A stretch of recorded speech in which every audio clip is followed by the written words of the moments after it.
It's a Pro Football Sunday. You know what that means? Today's topic is crisis communications.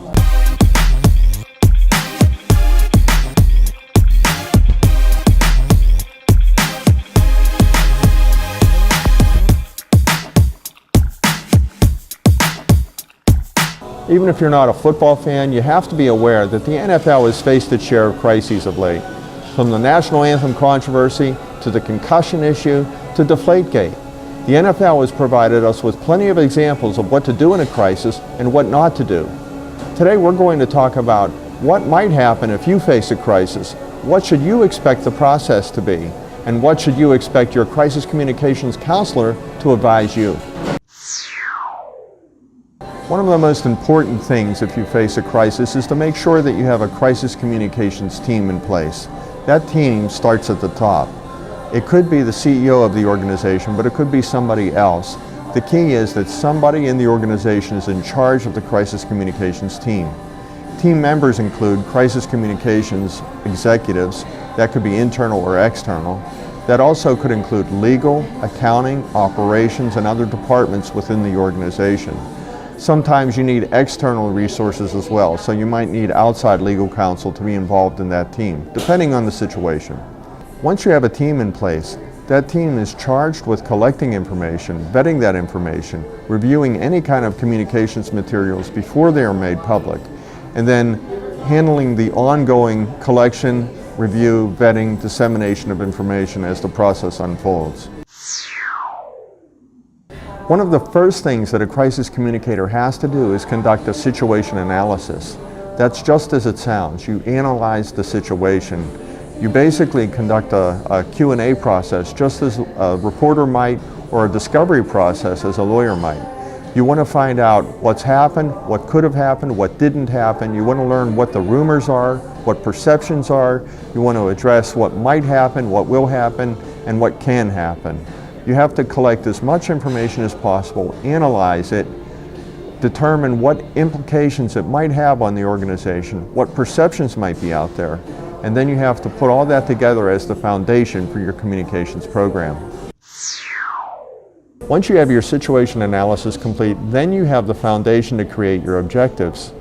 Sometimes in a very serious situation, your objectives might be first, to protect the health and well-being of anyone affected by the situation. Other times it might be to correct misinformation or dispel rumors, or create awareness of a specific position on an issue. Whatever it is, you have your situation analysis complete, then you can establish clear objectives that will set the tone for the rest of your communications program. The next step in the process is strategy. Now that you know what you want to achieve, how are you going to get there? That's the strategic development process. Sometimes people confuse strategy with objectives. Sometimes they confuse strategy with tactics. But what strategy is, and the easiest thing to remember, is your strategy is your solution. Your strategic development process is a creative problem-solving process. It utilizes all the information you've collected about what people think, what they need to know, what's actually happening, what's the truth, what's not true. You weigh all of that together and you determine, based on all of that information, how you're going to deliver your message, where you're going to deliver your message, and maybe who needs to deliver your message. These are all key questions that go into your strategic development process. Well, the process already started when you started your information gathering as part of the situation analysis. Then you created your objectives, and then you developed your strategy. Now it's time to get ready to implement. Because so many crises vary, right here I cannot explain what the process might be in any crisis, but there are some very basic starting points. Designate your spokesperson. Make sure you know when and how you have to update your publics. That might be a press briefing, that might be a press release, or a standby statement.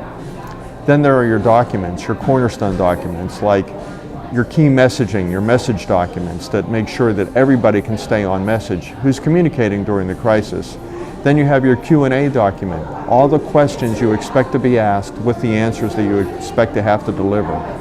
Then you have your standby statement or your press releases and other documents for each group, so that if you have internal communications, you have internal communications, you have investor communications, you may have community communications.